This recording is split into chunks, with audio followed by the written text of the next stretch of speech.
அருமை குழந்தைங்களே, நம்ம இன்றைக்கி பார்க்க போகிற கதை என்னன்னு பார்த்தீங்கன்னா, மந்திரபூதம் முர்சாவும் மாய விரிப்பும். இது இளவரசன் ராஜசிம்மனோட பயணக்கதையில் 6வது வீடியோவாகும். ஏற்கனவே இதில் 5 வீடியோ வந்திருக்கு. இதை நீங்கள் பார்க்கணுன்னா இந்த சேனலை சப்ஸ்கிரைப் பண்ணி வச்சுக்கோங்க. வாங்க கதைக்குள்ளே போகலாம். நண்டு தனக்கு தெரிந்த கதைகளை அந்த பெண்ணுக்கும் இளவரசன் ராஜசிம்மனுக்கும் கூறத் தொடங்கியது. வடிவமும் புருவமும் இருப்பிடம் இல்லாததை தேடுகிறவன் தெற்கு நோக்கியே பயணம் செய்ய வேண்டும். அப்படி 1 மாதம் பயணம் செய்த பிறகு ஒரு பெரிய ஆற்றை வந்து அடைவான். ஆற்றை அவனால் கடக்க முடியாவிடில் மேற்கு நோக்கி திரும்பி 1 மாதம் பயணம் புரிய வேண்டும். அப்பொழுது அங்கு ஒரு படகுத்துறை வரும். அங்கிருந்த படகில் ஏறி ஆற்றை கடந்து எதிர்கரைக்கு சென்றதும் அகன்ற சாலை தெரியும். தெற்கு நோக்கி செல்லும் இந்த சாலையில் நீண்ட தூரம் நடக்க வேண்டும். அச்சாலை இறுதியில் அவனுக்கு கிழக்கே அடர்த்தியான ஒரு பெரிய காட்டை காண்பான். அந்த சாலையானது அந்த காட்டின் ஓரம் வரை செல்கிறது. அத்துடன் அந்த பாதை முடிவுற்று விடும். அதற்கப்பால் என்ன இருக்குமோ என்று எனக்கு தெரியாது என்று கூறியது நண்டு. பிறகு அந்த நண்டு தனது இருப்பிடத்திற்கு போய் சேர்ந்தது. அப்பொழுது அந்த பெண், இளைஞனே, நண்டுகளின் தலைவன் சொன்னதை நீ கேட்டாயா என்றாள். கேட்டேன் என்றான் ராஜசிம்மன். அப்படியானால் நீ புறப்பட்டு போகலாம். நீ தேடி செல்வது உனக்கு கிடைக்கக்கூடும். முயற்சி செய்து பார். வேறு யாருக்கும் அதை பற்றி தெரியவில்லை. இனி நீயேதான் உனக்கு தேவையானவற்றை செய்து கொள்ள வேண்டும் என்றாள். இளவரசனுக்கு உணவு அளித்து அவன் புறப்படுவதற்கு அவள் ஏற்பாடுகளை செய்து உதவி புரிந்தாள். அவளிடம் விடை பெற்றுக்கொண்டு ராஜசிம்மன் புறப்பட்டான். கனப்பொழுது கூட எங்கும் நிற்காமல் நாட்கணக்காய் அவன் நடந்தான். இப்படி 1 மாதம் நடந்த பின் கடலை போன்ற ஒரு பெரிய ஆற்றை அடைந்தான். அதை பார்த்ததும் தன்னால் இதை கடக்க முடியாது என்பதை உணர்ந்து மேற்கு நோக்கி திரும்பி கரையோரமாக நடந்து படகுத்துறையை அடைந்தான். ஆற்றை கடந்து எதிர்கரையே இருந்த சாலையை ஒரு படகின் மூலம் சென்றான். அதன் பின் சாலை வழியே நடக்கத் தொடங்கினான். முடிவில் அவனுக்கு கிழக்கு திசையில் அடர்த்தியான ஒரு காடு இருக்க கண்டான். சிறிது நேரம் கூட வீணாக்காமல் அத்திசையிலேயே நடந்தான். இவ்வாறு அவ்வழியே 3 நாட்கள் நடந்து காட்டுக்கு வந்து சேர்ந்தான். காட்டினுள் நுழைந்து உயர்ந்து வளர்ந்திருந்த மரக்கிளைகளிடையே தெரிந்த காட்டுப்பாதையில் செல்லத் தொடங்கினான். அப்பாதை வளைந்து நெளிந்து சென்றது. எளிதில் நுழைய முடியாதபடி மரங்கள் அடர்ந்திருந்த இடத்துக்கு வந்தான். காட்டுப்பாதையும் அங்கே முடிவிட்டு விட்டது. அடர்ந்த காட்டுப்பகுதியில் நுழைந்ததும் எச்சரிக்கையாக அங்கு இங்கும் பார்த்தவாறு மெல்ல நடந்தான்.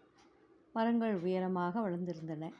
கிளைகள் வானை நோக்கி பறந்திருப்பதைப் போல தோன்றிற்று. கதிரவனின் ஒளியோ துளி அளவு வெளிச்சமோ கூட ஊடுருவி உள்ளே வர முடியாதபடி இலைகள் அடர்ந்து காணப்பட்டது. முன்னாலோ வலப்புறமோ இடப்புறமோ பாதை எதுவும் அவனுக்கு தென்படவில்லை. அதனால் ராஜசிம்மன் அங்கேயே நின்றுவிட்டான். இனி நான் என்ன செய்வது? நெடுந்தொலைவு வந்துவிட்டேன். இனி திரும்பி செல்வது சரியில்லை என்று தனக்குள்ளே முடிவு செய்து கொண்டான். அதனால் சுற்றிலும் கவனமாக பார்த்தான். தரையில் ஒரு பெரிய பள்ளம் காணப்பட்டது. ராஜசிம்மன் அதன் அருகே சென்று அதை ஆராய்ந்து பார்த்தான். அது ஏதோ ஒரு வழி போல தோன்றியது. ராஜசிம்மன் மனதிற்குள் தைரியத்தை வரவழைத்து கொண்டு மெதுவாக உள்ளே இறங்கினான்.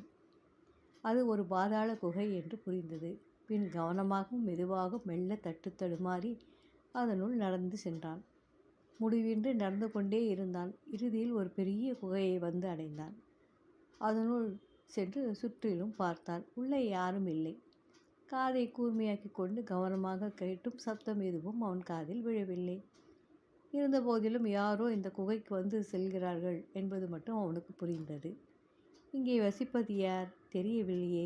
எனக்கு அபாயம் நேராதபடி நான் எச்சரிக்கையுடன் நிற்க வேண்டும் என்று கூறிக்கொண்டான். சுவரில் ஒரு ஆள் படுத்துறங்கும் அளவிற்கு ஒரு மாடம் இருந்தது. ராஜசிம்மன் அதனை கண்டதும் அதனுள் ஏறி படுத்துக்கொண்டு அப்படியே தூங்கிவிட்டான்.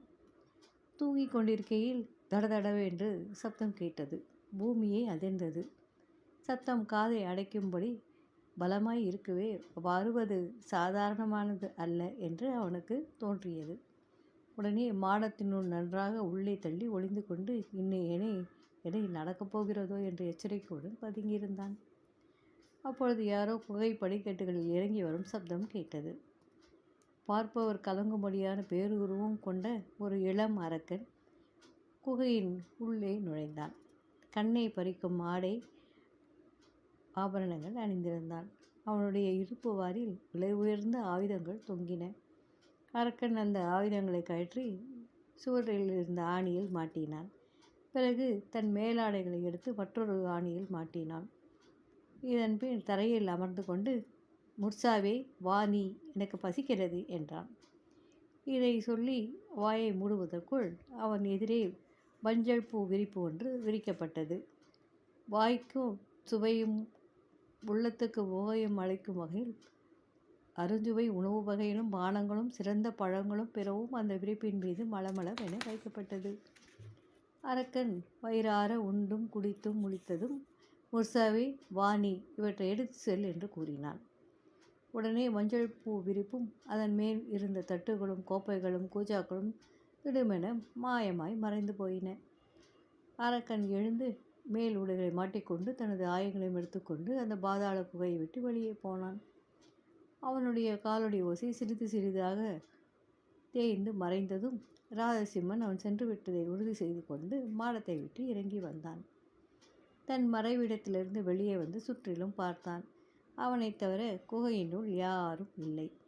எதையும் அவனால் காண முடியவில்லை. உயர்ந்தவாறு சற்று நேரம் அப்படியே நின்றான். இங்கே வந்த அரக்கன் யார்? அருஞ்சுவை உணவு வகைகளை பரிமாறியது யார்? அரக்கன் மீதி வைத்த எஞ்சிய உணவுகள் எல்லாம் எங்கே போயிற்று? அரக்கன் செய்ததை போலவே நானும் செய்து பார்க்கிறேன் என்று முடிவு செய்து கொண்டான் ராஜசிம்மன். உடனே ராஜசிம்மன் அந்த அரக்கன் செய்தவாறே தனது ஆயுதங்களை கழற்றி சுவரின் ஒரு ஆணியில் தொங்கவிட்டான். உடைகளை கழற்றி மற்றொரு ஆணியின் சுவரில் மாட்டினான். பிறகு அரக்கன் போலவே தானும் சப்பனம் போட்டு தரையில் அமர்ந்து கொண்டு, முர்சாவே, வாணி, எனக்கு பசிக்கிறது என்று சொன்னான். உடனே அவன் எதிரே மஞ்சள் பூ விரிப்பு ஒன்று விரிக்கப்பட்டது. வாய்க்கும் சுவையான உள்ளத்துக்கும் உவை அளிக்கும் வகையாக உணவு வகைகளும் சிறந்த பானங்களும் அந்த விரிப்பின் மீது மளமளவென தோன்றியது. இளவரசன் ராஜசிம்மன் வேண்டிய மட்டும் எடுத்து வயிறார உண்டான். முர்சாவே, நீ எங்கே இருக்கிறாய்? நீயும் வந்து உட்கார்ந்து வேண்டிய மட்டும் சாப்பிடு என்று கூறினான். உடனே முர்சா அவன் முன்னால் தோன்றி தரையில் அமர்ந்து அவனுடன் சேர்ந்து சாப்பிட்டான். சாப்பிட்டு முடித்ததும் முர்சா கூறினான், சற்று முன் இங்கு வந்த அரக்கனுக்கு நான் 30 ஆண்டுகளாய் உணவும் பானங்களும் கொண்டு வந்து பரிமாறி வருகிறேன். ஆனால் ஒரு முறையேனும் அவன் என்னையும் வந்து சாப்பிடுமாறு அழைக்கவே இல்லை. ஆனால் நீ அவனை போன்றவன் அல்ல. ஒரே ஒரு தரம்தான் உனக்கு நான் சாப்பாடு பரிமாறினேன். உடனே என்னையும் வந்து அமர்ந்து உன்னுடன் சேர்த்து சாப்பிடுமாறு அன்புடன் அழைத்தாய். ஆகவே எப்பொழுதும் நான் உன்னுடன் இருக்கவே விரும்புகிறேன். என்னையும் உன்னுடன் அழைத்து செல் என்றான். அதற்கு ராஜசிம்மன் ஆனந்தமாய் அழைத்து செல்வேன் என்று பதிலளித்தான். எனக்கே தெரியாமல் நான் உன்னை தேடிக்கொண்டுதான் சுற்றி அலைந்து இங்கே வந்து முடிவில் எதிர்பாராத முறையில் பெற்றுக்கொண்டேன் என்பது எப்பொழுது எனக்கு புரிந்தது என்றான். அதற்கு முர்சா, இன்று முதலாய் நான் உனக்கே உரியவன். இணை பிரியாமல் எந்நேரமும் உன்னை பின்தொடர்ந்து வருவேன் என்று கூறினான். சரி, அப்படியே செய் என்று ராஜசிம்மன் சொன்னான். பிறகு பாதாள குகையிலிருந்து வெளியே வந்து இருவரும் நடந்து சென்றனர். முர்சா யார் கண்ணுக்கும் தெரியாதவனாய் எந்நேரம் இளவரசனை பின்தொடர்ந்து சென்றான். இருவரும் நடந்து நடந்து நெடுந்தூரம் சென்று ஒரு புல்வெளியை அடைந்தனர். அதற்குள் மாலை பொழுதாகிவிட்டதால் சிறிது ஓய்வெடுக்க எண்ணி ராஜசிம்மன் சுற்றிலும் பார்த்தான். அங்கே புகைப்படிந்து கருத்து போன ஒரு கூடாரம் இருக்க கண்டான். கூடார துணி நைந்து போய் ஓட்டைகள் நிறைந்து காணப்பட்டது. இளவரசன் அந்த கூடாரத்துக்குள் சென்றான். அங்கே ஒரு துறவி உள்ளே அமர்ந்து தியானம் செய்து கொண்டிருந்தார். தவம் புரியும் துறவியாரே, உங்களை நான் இடையூறு செய்வதற்கு மன்னிக்கவும். இன்று இரவு மட்டும் உங்கள் கூடாரத்தில் எனக்கு தங்க அனுமதி தர வேண்டும் என்று வேண்டிக் கொண்டான். திடீரென்று ஏற்பட்ட சத்தத்தினால் தவம் கலைந்து கண்விழித்த துறவியார் ராஜசிம்மனை கண்டு வியப்புற்று, இதுவரை யாரும் வராத இந்த இடத்திற்கு நீ எப்படி வந்தாய்? எங்கே போகிறாய் என்று அவனை விசாரித்தார். எனது நண்பனுக்காக நான் தொலைதூர பகுதிகளுக்கு பயணம் போய்விட்டு திரும்பி வருகிறேன் என்று ராஜசிம்மன் பதிலளித்தான். இரவில் நீ இங்கே தாராளமாக தங்கலாம். ஆனால் உனக்கு அளிப்பதற்கு என்னிடம் உணவு எதுவும் இல்லை என்றார் துறவி. என்னுடைய கூடாரத்தில் சட்டியோ அடுப்போ கூட இல்லை என்று கூறினார். அதற்கு ராஜசிம்மன், எனக்கு எதுவும் வேண்டாம், இரவை கழிக்க இடம் தந்தால் மட்டும் போதுமானது என்றான். அப்படியானால் சரி, இரவில் இங்கே தங்கிவிட்டு காலையில் நீ போகலாம் என்று சொல்லி மீண்டும் தியானத்தில் ஆழ்ந்தார் துறவி. படுக்க செல்லும் முன் துறவி தம்மிடம் இருந்த உணவை எடுத்து இருவர் முன்னும் வைத்தார். பாறைகளின் இடுக்குகளில் செடிகளில் இருந்து அவர் பறித்து வந்திருந்த காட்டு பழங்களும் காட்டில் சேகரிக்கப்பட்ட காய்ந்த கிழங்கு வகைகளும் தான் அவரிடம் இருந்த உணவாகும். துறவி ராஜசிம்மனை நோக்கி, இதுதான் என்னிடம் உள்ள உணவு, இவை உனக்கு பிடிக்காது என்றாலும் சிறிது சாப்பிட்டுவிட்டு உறங்கு என்றார். இதுவும் கூட என்னிடம் போதுமான அளவு இல்லை. பழங்கள் சேகரித்து வர எனக்கு நேரமில்லை. தான் முழு நேரமும் தவத்தில் ஈடுபடுவதால் உணவு சேகரிக்க செல்ல முடியவில்லை என்று வருத்தத்துடன் கூறினார். துறவியாரே, தாங்கள் வருத்தப்பட வேண்டாம், நான் உங்களுக்கும் சேர்த்து உணவிற்கு ஏற்பாடு செய்கிறேன் என்றார் ராஜசிம்மன். பிறகு பலத்த குரலில், முர்சாவே வாணி, எனக்கு பசிக்கிறது என்றான். இதை சொல்லி முடிப்பதற்குள் அவர்கள் இருவர் முன் மஞ்சள் விரிப்பு விரிக்கப்பட்டு உணவு வகைகளும் பானங்களும் பரிமாறப்பட்டன. ராஜசிம்மன் துறவியாரை நோக்கி, ஐயா, தாங்களும் என்னுடன் அமர்ந்து என்னுடைய சாப்பாட்டை சாப்பிட்டு பார்க்க வேண்டும் என்று வேண்டிக் கொண்டான். துறவி வியந்தவாறு அவன் பக்கத்தில் வந்து அமர்ந்து அவனுடைய உணவு வகைகளை மெச்சி புகழ்ந்தவாறு சாப்பிடத் தொடங்கினார். ராஜசிம்மன் பிறகு முர்சாவையும் வந்து சாப்பிடும்படி அழைத்தான். மூவரும் சாப்பிட்டு முடித்ததும் இளவரசன் சொன்னான், முர்சாவே, இவற்றை எடுத்து செல். உடனே மஞ்சள் பூ விரிப்பும் அதன் மேல் இருந்தவை மறைந்து போயின. அருஞ்சுவை உணவை உண்டு மகிழ்ந்த துறவி தன்னுடன் பண்டமாற்று செய்து கொள்ளும்படி இளவரசனை வேண்டினார். இளைஞனே, உன்னுடைய இந்த முர்சாவையும் மாய விரிப்பையும் எனக்கு தாயேன் என்று மன்றாடி கேட்டார். இவற்றுக்கு பதில் நான் உனக்கு ஒரு அரிய பொருளை தருவேன் என்றார். வேண்டாம் வேண்டாம் என்றான் ராஜசிம்மன். முர்சாவை நான் விற்கவே மாட்டேன், எனக்கு அவன் வேண்டும் என்றான். ஆனால் துறவி ஓயாமல் இரவு முழுதும் ராஜசிம்மனை வேண்டினார். இளைஞனே, உன்னுடைய முர்சாவுக்கு பதில் அவனை காட்டிலும் பன்மடங்கு அதிசயமான ஒன்றை உனக்கு தருவேன் என்று கூறிக்கொண்டிருந்தார். அப்படியா, எனக்கு என்ன தருவீர்கள் என்று ராஜசிம்மன் அவரை கேட்டார். இதோ உனக்கு காட்டுகிறேன் என்று அவர் நீளமான ஒரு பட்டு கைக்குட்டியை வெளியே எடுத்து ராஜசிம்மனை வெளியே வருமாறு அழைத்தார். ராஜசிம்மன் வந்ததும் அவர் அந்த கைக்குட்டியை வீசி அரண்மனையை உதித்தெழு என்றார். அதே கணத்தில் அற்புதமான ஒரு அரண்மனை அவர்களுக்கு எதிரே உதித்தெழுந்தது. அந்த அரண்மனை கண்கவர் வண்ணமும் எழிலும் கொண்டதாக இருந்தது.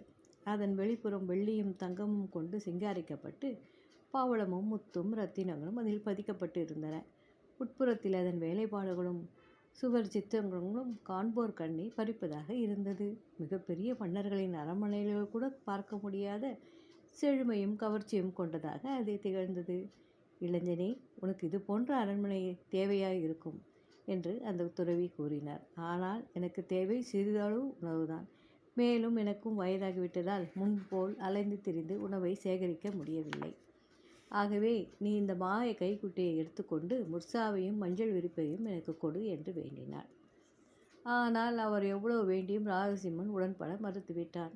வேண்டாம் வேண்டாம், என்னுடைய முர்சாவை விட்டு பிரிய என ஒரு நாளும் நான் சம்மதிக்க மாட்டேன். மேலும் அவனை அழைத்து கொண்டு போய்தான் நான் என் நண்பனின் நோயை குணப்படுத்த வேண்டும் என்றான். அப்போது முர்சா ராஜசிம்மனின் காதுகளுக்குள் ரகசியமாக சொன்னான், நீ மறுக்க வேண்டாம், பண்டமாற்று செய்து கொள். அரண்மனை உனக்கு கிடக்கும். நானும் உன்னை விட்டு அகலாது இருப்பதை நீ காண்பாய் என்றான். முர்சாவின் ஆலோசனைக்கு செவி சாய்த்து ராஜசிம்மன் இந்த பண்டமாற்றுக்கு உடன்பட்டான். பிறகு துறவி தன் மந்திர கைக்குட்டியை வீசி அரண்மனையை மறைந்து போ என்றார். உடனே அரண்மனை இருந்த இடம் தெரியாமல் மறைந்து போயிற்று. அவரிடமிருந்து ராஜசிம்மன் இந்த கைக்குட்டியை பெற்றுக்கொண்டு, இனி முர்சா உமக்கே உரியவன் என்று கூறினான். பிறகு துறவியாரிடம் விடை பெற்றுக்கொண்டு ராஜசிம்மன் தன் பயணத்தை தொடர்ந்தான். ஒரு பெரிய மலையை கடந்து சென்றான். அவசரப்பட்டு முர்சாவின் பேச்சை கேட்டு இந்த காரியத்தை செய்துவிட்டேனே, நான் இந்த பண்டமாற்றத்துக்கு உடன்பட்டிருக்கக்கூடாது என்று தனக்குள் கூறி மனம் வருத்தமடைந்தான். எனக்கு இந்த அற்புத மாளிகை கிடைத்திருக்கிறது, ஆனால் என்ன பயன்? என் நண்பன் முர்சாவை இழந்து விட்டேனே. இப்பொழுது முர்சா எப்படி இருக்கிறானோ என்ன செய்கிறானோ என்று வருத்தப்பட்டு கொண்டான். அப்பொழுது திடீரென முர்சாவின் குரல் அவன் காதில் விழுந்தது. இளவரசனே, நீ வருந்தாதே, உன் பக்கத்தில் தான் வந்து கொண்டிருக்கிறேன் என்றது முர்சாவின் குரல். உன்னை விட்டு ஒரு நாளும் நான் பிரிந்து சென்றுவிட மாட்டேன் என்று கூறினான் முர்சா. ஆனால் பாவம், அந்த துறவியார் என்ன செய்வார் என்று ராயசிம்மன் கேட்டான். அவர் தவம் செய்து கொண்டிருக்கட்டும், நான் அவருடைய வேலையாளாய் இருக்க மாட்டேன் என்று முர்சா பதிலளித்தான். இளவரசன் சரி என்று ஆனந்தமடைந்தான். வேகமாக நடக்க முற்பட்டான். சில நேரங்களில் ஓட்டமாய் ஓடினான். தனது எழில்மிக்க இளம் மனைவியிடம் சீக்கிரம் போய் சேர வேண்டும் என்ற ஆவல் அவனை ஓட செய்தது. எங்கும் நிற்காமல் பகல் இரவு என்று பார்க்காமல் அதிவேகமாக சென்று கடலை போன்ற அந்த பெரிய ஆற்றை வந்தடைந்தான். ஆற்றை சுற்றி வளைத்து செல்வதனால் மேலும் அதிகமாக ஒரு மாத காலம் ஆகும். ஆகவே இங்கு யாராவது படகுக்காரன் கிடைக்கிறானா என்று ராஜசிம்மன் சுற்றும் முற்றும் பார்த்தான். அப்பொழுது சற்று தொலைவில் ஒரு பெரிய படகு நின்று கொண்டிருந்தது. ஆட்கள் பலரும் அதில் இருந்தனர். எதிர்கரைக்கு செல்வதற்காகவே அவர்களும் பொருட்களை ஏற்றி கொண்டிருந்தனர். ராஜசிம்மன் அவர்களை நெருங்கி வந்து, நண்பர்களே, நான் மிக தொலைவில் இருந்து வருகிறேன். உங்களுடன் என்னையும் எதிர்கரைக்கு அழைத்து செல்ல முடியுமா என்று மிகவும் வினயத்துடன் கேட்டான். அழைத்து செல்கிறோம், படகில் ஏறிக்கொள் என்று அவர்களின் தலைவன் போல் இருந்தவன் கூறினான். இளவரசன் ராஜசிம்மனும் அவர்களுக்கு நன்றி கூறிவிட்டு படகில் ஏறிக்கொண்டான். அந்த படகு ஒரு சிறிய கப்பலை போன்று சற்று பெரியதாகவே இருந்தது. படகு புறப்பட்டது. அருமை குழந்தைகளே, மீதி கதையை அடுத்த வீடியோவில் நாம் பார்ப்போம். நன்றி, வணக்கம். அருமை குழந்தைகளே, இன்றைக்கி நம்ம பார்க்க போகிற கதை என்னன்னு பார்த்தீங்கன்னா, பறக்கும் குதிரையும் ராட்சத பறவையும். இது இளவரசன் ராஜசிம்மனோட 5வது வீடியோ. ஏற்கனவே 4 வீடியோ வந்திருக்கு. இதை தொடர்ந்து பார்க்கணுன்னா நீங்கள் இந்த சேனலை சப்ஸ்கிரைப் பண்ணி வச்சுக்கோங்க. சரி, நம்ம இந்த கதைக்குள்ளே போகலாமா குழந்தைகளே? ராஜசிம்மன் மேக நாட்டை கடந்து இளவரசி குறிப்பிட்ட கிராமத்தை அடைந்ததும் நூல்கண்டை கீழே உருட்டிவிட்டான். அது உருண்டு கொண்டே சென்றது. அது உருண்டோடி ஒரு வீட்டின் முன்னே நின்றது. ராஜசிம்மன் அவ்வீட்டின் கதவை தட்டினான்.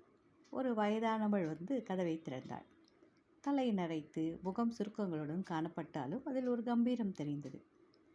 அவள் ராஜசிம்மனை நோக்கி, யார், என்ன வேண்டும் என்று கேட்டாள்.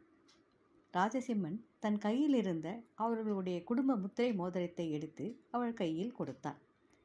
அம்முதியவள் மோதிரத்தை கூர்ந்து பார்த்து, அவனுக்கு இது எப்படி கிடைத்தது என்று கேட்டாள். ராஜசிம்மன் தான் அவள் தங்கை மகள் எழிலரசியின் கணவன் என்றும், தன் நண்பனுக்காக பறவைப்பால் தேடி வந்ததையும், தான் இளவரசியை மணந்து கொண்டதை பற்றியும் விவரமாக கூறினான். அதை கேட்ட அவ்வயதானவள் மிகவும் மகிழ்ச்சி அடைந்தாள். அவள் ராஜசிம்மனை மிகவும் அன்புடன் உபசரித்தாள். குடிக்க தண்ணீரும் உணவும் உண்ணும் குடித்து உபசரித்த பின்னர் அவனை சற்று ஓய்வெடுக்கும்படி கூறினாள். தான் அதற்குள் தன்னுடைய மந்திர கண்ணாடியிடம் விவரம் கேட்டு கூறுவதாக சொன்னாள். ராஜசிம்மனும் அவள் கொடுத்த படுக்கையில் படுத்து நன்றாக உறங்கினான். அவன் தூங்க ஆரம்பித்ததும் அம்முதியவள் தன் அறைக்கு சென்று மாய கண்ணாடியை எடுத்து பறவைப்பால் எங்கே கிடைக்கும் என்று அதனை கேட்டாள். அதற்கு அந்த கண்ணாடி நெடுந்தூரம் போயாக வேண்டும், அங்கே போய் சேரவே பல வாரங்கள் ஆகிவிடும். ஆனால் எந்த நேரமும் கிழக்கு நோக்கியே பயணம் செய்ய வேண்டும். அது செப்பு மலைக்கு அந்த புறம் போயாக வேண்டும். பால் தரும் அந்த பறவையை ஆனால் பிடிக்க முடியாது. மிகவும் பிரம்மாண்டமான பறவை அது, மிகவும் கொடியது. அதன் இறக்கைகள் ஒவ்வொன்றும் மிகவும் நீளமானது. அது தான் இருக்கும் இடத்தை அணுகுவோரை தனது கூட்டுக்கு தூக்கி சென்று குஞ்சுகளிடம் கொடுக்கும். குஞ்சுகள் அவர்களை பிடித்து பீத்து எடுத்து சாப்பிட்டுவிடும் என்றது மாயக்கண்ணாடி. இதை கேட்டதும் முதியவள், ராஜசிம்மனுக்கு நிச்சயமாக பயங்கரமான முடிவே ஏற்பட போகிறது, சாகத்தான் போகிறான் என்று நினைத்தாள். அவளுக்கு மிகவும் அச்சமாகவும் பரிதாபமாகவும் இருந்தது. அவனுக்கு உதவுவதாக அல்லவா நான் வாக்களித்திருக்கிறாள், என்ன செய்வது என்று யோசனை செய்தாள். மறுநாள் காலையில் அவள் 12 இறக்கைகள் கொண்ட குதிரை ஒன்றை தன் லாயலத்திலிருந்து ஓட்டி வந்து ராஜசிம்மனுக்கு தந்தாள். இளைஞனே, இந்த குதிரையை பெற்றுக்கொள். இது உனக்கு நன்றாக பணியும் புரியும், பாதுகாப்பும் கொடுக்கும் என்று அவனிடம் சொன்னான். நீ செல்லும் காரியம் வெற்றி பெற்றாலும் பெறாவிட்டாலும் நீ செல்லும் போது இந்த குதிரையை இங்கே விட்டுவிட்டு செல்ல வேண்டும் என்று கூறினார். ராஜசிம்மனும் அதற்கு மகிழ்வோடு ஒப்புக்கொண்டான். ராஜசிம்மன் அவள் கருணைக்கு நன்றி கூறி அம்முதியவள் கொடுத்த குதிரையில் மீதி தாவி ஏறி பயணத்தை தொடங்கினான். அந்த குதிரை காற்றைப் போல பறந்தோடி குன்றுகளையும் மலைகளையும் காட்டையும் கடந்து பறந்து சென்றது. இறுதியில் செப்பு சுவர் போல தொலைவில் ஏதோ ஒன்று கண்ணுக்கு தெரிந்தது. அருகே செல்ல செல்ல சுவர் மேலும் மேலும் உயர்ந்து முடிவில் அது பெரிய மலையாகவும் மாறிற்று.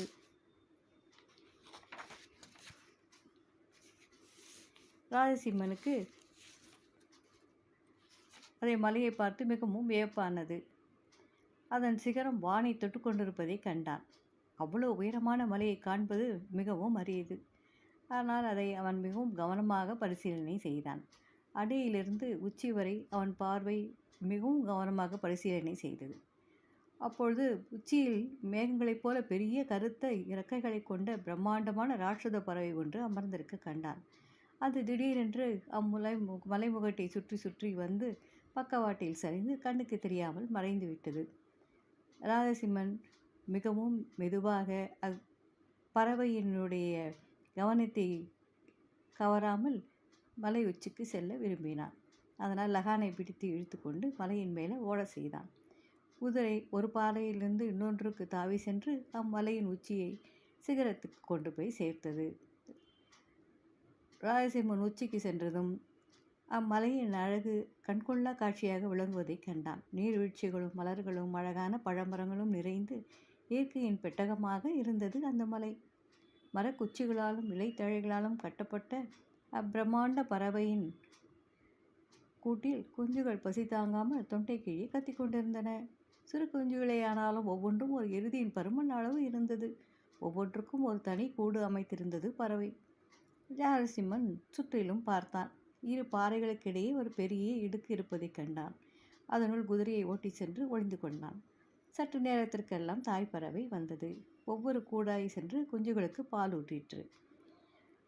ராஜசிம்மன் ஒளிந்திருந்த இடத்துக்கு அருகில் ஒரு கூட்டிற்கு தாய் பறவை வந்தபொழுது அவன் தன் தைரியம் அனைத்தையும் வரவைத்து கொண்டு தனது கூஜாவை நீட்டி பிடித்தான். பறவை தன்னையும் அறியாமல் அதற்குள் சிறிதளவு பாலை சொரிந்து சென்றது. உடனே கூஜாவை தன் குதிரை சேணத்தில் பத்திரப்படுத்திய பின் குதிரையை ஓட ஓட விரட்டி அடித்து சென்றான். அப்பொழுது ஒரு குஞ்சு மீண்டும் கூச்சலிடவே தாய் பறவை சுற்றிலும் பார்த்தது. அப்பொழுதுதான் அது ராஜசிம்மனை கண்ணுற்றது. உடனே அது மிகவும் கோபத்துடன் ராஜசிம்மனை நோக்கி சீறி பாய்ந்து வந்தது. ஆனால் ராஜசிம்மனை பிடிக்க முடியவில்லை. ஏனென்றால் அதற்கு ஒரு ஜதை இறக்கையே இருந்தது. ஆனால் ராஜசிம்மனின் குதிரைக்கோ 6 ஜதை இறக்கைகள் இருந்ததால் அவன் வேகமாக பறந்தோடி வந்துவிட்டான். திரும்பி வருகிற போதும் அவை குன்றுகளையும் மலைகளையும் காடுகளையும் கடந்து கடைசியாக முதியவள் வீட்டை அடைந்தான். முதியவள் அன்புடன் வரவேற்று சிறிது நேரம் தன் வீட்டில் தங்கி ஓய்வு எடுத்துக்கொள்ளும்படி வேண்டினாள். ராஜசிம்மன் உணவருந்திவிட்டு களைப்பு தீர நன்றாக படுத்து உறங்கினான். பின் விடை பெற்று கொண்டு தன் நண்பனுக்கு சீக்கிரம் அந்த பறவை பாலை கொண்டு சேர்க்க வேண்டும் என்ற நோக்கத்தில் அம்முதியவள் கொடுத்த குதிரையை அவளிடமே திரும்பி நன்றியுடன் ஒப்படைத்துவிட்டு தன் குதிரையில் ஏறி பயணத்தை தொடர்ந்தான். விஜயபுரியை அடைந்ததும் ராஜசிம்மன் நேராக தன் நண்பனின் அறைக்கு சென்றான். அவனை கண்டதும் மன்னனின் முகம் பேய் இறந்தார் போல் ஆயிற்று. இருந்தாலும் வலிய முகத்தை புன்முறுமுடன் வைத்துக்கொண்டு பறவைப்பால் வாங்கி அறிந்துவிட்டு அவனை கட்டி தழுவி நன்றி கூறினான். பிறகு அவனை ஓய்வு எடுத்துக்கொள்ளும்படி வேண்டிக் கொண்டான். ராஜசிம்மனை கண்ட எழிலரசி மிகவும் மகிழ்ச்சியடைந்தார். ராஜசிம்மன் எல்லாவற்றையும் மிகவும் விரைவாக எடுத்து கூறினான். அதை கேட்டு அவள் மிகவும் சந்தோஷமடைந்து அவனை ஓய்வெடுக்க ஏற்பாடுகள் செய்தார். ஆனால் மறுநாளே மன்னனுடைய பணியால் அவசரமாக ஓடி வந்தான். அவனை கண்டதுமே எழிலரசிக்கு பயம் வந்துவிட்டது. ஓடி வந்தவன் நேராக ராஜசிம்மனிடம் சென்று அவனை ராஜகுரு கையோடு அழைத்து வர சொன்னான். என்ன விஷயம் என்று கேட்டான் ராஜசிம்மன். எனக்கு தெரியாது என்றான் பணியாள். ராஜசிம்மன் உடனடியாக உடை மாற்றிக்கொண்டு அரண்மனையை நோக்கி சென்றான். மன்னனை சுற்றி தலைமை ஆலோசகர், தலைமை அமைச்சர், ராஜகுரு ஆகியோர் குழுமி இருந்தனர். அரண்மனை வைத்தியர் ஏதோ மூலிகைகளை கொண்டு தேய்ப்பது போல பாவனை செய்து கொண்டிருந்தார். மன்னனுக்கு என்ன ஆயிற்று என்று கேட்டான் ராஜசிம்மன். ஏற்கனவே திட்டமிட்டபடி அரண்மனை வைத்தியர் பேசலானார். இது ஒரு கொடிய வியாதி. இதற்கு யாருக்கும் தெரியாத இடத்திற்கு சென்று யாருக்கும் தெரியாததை கொண்டு வந்தாலொழிய இனி மன்னன் உடல்நலம் பெற முடியாது என்றார். உடனே தலைமை அமைச்சரும் ராஜகுருவும் ராஜசிம்மனை நோக்கி, உங்கள் நண்பருக்காக இதை நீங்கள் தான் கொண்டு வர வேண்டும். உங்கள் ஒருவரால் தான் இதை செய்ய முடியும். ஆகவே தாங்கள் உடனே புறப்பட்டு சென்று வடிவமோ உருவமோ இருப்பிடமோ இல்லாததை கொண்டு வர வேண்டும் என்று வேண்டினர். நான் எங்கே செல்வது, எதை கொண்டு வருவது என்று ராஜசிம்மன் கேட்டான். எங்களுக்கும் தெரியவில்லையே, என்ன செய்வது என்றும் புரியவும் இல்லை. எங்களுக்கு தெரிந்ததெல்லாம் நீ ஒருவன்தான் இதை செய்யக்கூடியவன். நீயே இதையே செய்ய முடியவில்லை என்றால் மன்னன் இறக்க வேண்டியதுதான் என்றனர். மன்னன் முன்னிலும் பலமாய் முனகி வலி தாங்க முடியாதது போல துடித்தான்.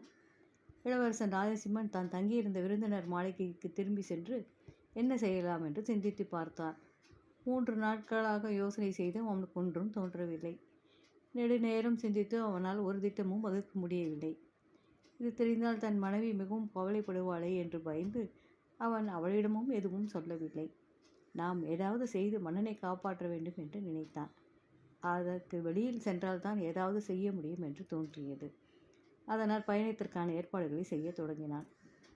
அதை கண்டதும் எழிலரசிக்கு தன் கணவன் இவ்வளவு நல்லவனாக இருக்கிறானே என்று கோபம் வந்தாலும் அடக்கி கொண்டு ராஜசிம்மனை நோக்கி, எங்கே புறப்பட்டு விட்டீர்கள் என்று கேட்டாள். மன்னன் மிகவும் நோயப்பட்டு விட்டான். பேச்சு மூச்சின்றி கிடைக்கிறான். யாருக்கும் தெரியாத இடத்துக்கு சென்று யாருக்கும் தெரியாததை கொண்டு வந்து சிகிச்சை அளித்தால்தான் குணமாகுமாம் என்று அரண்மனை வைத்தியர் சொல்லியிருக்கிறார் என்றான் ராஜசிம்மன். இதை கேட்ட எழிலரசி, இதற்கு தாங்கள் குதிரையில் போவதை விட நடந்து போவதே மேல் என்று கூறினாள். இந்த நூல்கண்டை பெற்றுக்கொள்ளுங்கள். 3 அடி நடந்ததும் இதை கீழே போடுங்கள். நூல்கண்டு எங்கே உருண்டு செல்கின்றதோ அதை அங்கே நீங்கள் செல்ல வேண்டும் என்றாள். பிறகு ஒரு தங்க சீப்பையை கொடுத்து இதை பெற்றுக்கொள்ளுங்கள். தினமும் காலையில் இதனால் உங்கள் தலையை வாரிக்கொள்ளுங்கள் என்றாள். சரி என்று கூறிய ராஜசிம்மன் மனைவியிடம் விடை பெற்று கொண்டு 3 அடி நடந்து நூல்கண்டை கீழே போட்டான்.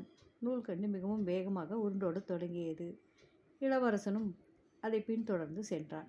அவ்வாறு பின்தொடர்ந்து மணல் வழியில் உயரமான குன்றுகள் மீதும் ஆழமான சரிவுகளிலும் சென்றான். ஏரிகளையும் ஆறுகளையும் கடந்து சென்றான். அடர்ந்த புதர்களிடையே நடந்தான். பகலில் உணவருந்தவோ இரவில் தூங்கக்கூட அதிக நேரம் செலவழிக்காமல் நடந்தான். பல மாதங்கள் நடந்தும் சென்று மேலும் நடந்து கொண்டே சென்றான். நூற்கண்டு ஒரு பெரிய காட்டினுள் உருண்டு ஓடிற்று. ராஜசிம்மனும் அந்த காட்டினுள் நுழைந்து நூற்கண்டை பின் தொடர்ந்து சென்றான். முடிவில் அது ஒரு சிறிய கூடாது வரை சென்றதும் திடீரென மாயமாக மறைந்துவிட்டது. இனி என்ன செய்வது என்று திகைத்தான் ராஜசிம்மன். கூடாரத்துக்குள் போக வேண்டியதுதான் என்று முடிவு செய்தான். பிறகு மெதுவாக கூடாரத்தின் வாயில் திரையை விலக்கி கொண்டு உள்ளே நுழைந்தான். உள்ளே ஒரு சிற்றுருவும் அளவிலா எழிலும் கொண்ட ஒரு பெண் அமர்ந்திருந்தாள். அவள் ராஜசிம்மனை கண்டதும் ஆச்சரியமுற்றவளாய், நீ யார், எங்கிருந்து வருகிறாய் என்று கேட்டாள். நான் ஒரு இளவரசன். என்னுடைய நண்பனுக்காக யாருக்கும் தெரியாததை தேடிக்கொண்டு யாருக்கும் தெரியாத இடத்துக்கு போகிறேன் என்றான். அப்பெண் மேலும் அவனை எதுவும் கேட்காமல் அவனுக்கு உணவு வகைகளை கொண்டு வந்து வைத்து சாப்பிட சொன்னாள். பிறகு ஓய்வு எடுத்துக்கொள்ளும்படி செய்து ராஜசிம்மனும் படுத்ததுமே தூங்க ஆரம்பித்தான். பொழுது விடிந்ததும் எழுந்து முகம் கழுவிக்கொண்டு தங்க சீப்பால் தலைவாரி கொண்டான். அதை பார்த்த அந்த பெண், இந்த தங்க சீப்பு எங்கிருந்து கிடைத்தது உனக்கு என்று கேட்டாள். இது என் மனைவி எனக்கு தந்தது என்று சொன்னான். இதை கேட்டதும் அவள் பெருமகிழ்ச்சி கொண்டாள். அப்படியானால் நீ என் உறவினராயிற்றே, உன் மனைவி என் தங்கை ஆயிற்றே, இதை நீ ஏன் நேற்றை சொல்லவில்லை என்று கேட்டாள். சரி, கடினமான நீண்ட பயணம் செய்து வந்திருக்கும் நீ சற்று ஓய்வு தர வேண்டும் உன் கால்களுக்கு. ஆகவே மேலும் 3 நாட்கள் இங்கே தங்கியிருந்து செல் என்றார். ராஜசிம்மனும் மகிழ்ச்சியுடன் ஒத்துக்கொண்டான். அவளுடைய கூடாரத்தினுள் மேலும் 3 நாட்கள் தங்கியிருந்தான். போதிய அளவு ஓய்வு எடுத்துக்கொண்ட பின் அந்த பெண், நீ உன் நண்பனுக்காக எங்கே போகிறாய், ஏன் போகிறாய் என்பதை சொல் என்று கேட்டாள். எனது நண்பன் கடும் நோயால் பீடிக்கப்பட்டிருப்பதால் யாருக்கும் தெரியாத இடத்துக்கு சென்று யாருக்கும் தெரியாததை கொண்டு வந்தால்தான் குணமாகுமாம் என்று வைத்தியர் சொல்லியிருக்கிறார். ஆனால் அது என்னவென்றுதான் எனக்கு தெரியவில்லை. உன் தங்கையான என் மனைவி என்னிடம் ஒரு நூற்கண்டை கொடுத்து அது உருண்டோடும் பாதையில் செல்லும்படி கூறினாள். நூற்கண்டு என்னை உன்னிடம் அழைத்து வந்தது. இனி எங்கே செல்வதென்று எனக்கு புரியவில்லை என்றான். இதை கேட்ட அப்பெண் உள்ளே சென்று ஒரு பட்டு நூல்கண்டை கொண்டு வந்து அவனிடம் தந்தாள். இந்த நூல்கண்டை பின்தொடர்ந்து செல், இது என் அக்காவிடம் உன்னை அழைத்து செல்லும். மேலும் வடிவமும் உருவமும் இருப்பிடமும் இல்லாததை நீ எங்கே போய் தேட வேண்டும் என்று என் அக்களுக்கு தெரிந்திருந்தாலும் தெரிந்திருக்கலாம் என்றான். இளவரசன் ராஜசிம்மன் அவளிடம் விடை பெற்று கொண்டு அந்த நூல்கண்டை பின்தொடர்ந்து மீண்டும் நடக்கலானான். இவ்வாறாக ஓயாமல் பல இரவுகளும் பகலும் நடந்தான். பெரிய இருண்ட காட்டை விட்டு வெளியே வந்து மேலும் வாரக்கணக்கில் நடந்து வந்து மற்றொரு காட்டை வந்தடைந்தான். முதலாவது காட்டைப் போலவே இதுவும் பெரியதாகவும் இருட்டாகவும் இருந்தது. நூல்கண்டு மரங்களுக்கும் புதர்களுக்கும் இடையே உருண்டோடியதால் மரக்கிளைகளால் இளவரசனின் கைகளிலும் உடலிலும் பட்டு பல சிராய்ப்புகள் ஏற்பட்டன. ஆனால் அவன் எங்கும் நிற்காமல் நடந்து கொண்டே இருந்தான். முடிவில் காட்டின் மையத்தில் உள்ள ஒரு சிறிய கூடாரத்தின் வாயிலுக்கு வந்து நூற்கொண்டு மாயமாக மறைந்து விட்டது. அப்பொழுது கூடாரத்திலிருந்து ஒரு பேரழகு மிக்க ஒரு பெண் வெளியே வந்தாள். அவள் ராஜசிம்மனை நோக்கி, யார், எங்கிருந்து வருகிறாய் என்று கேட்டாள்.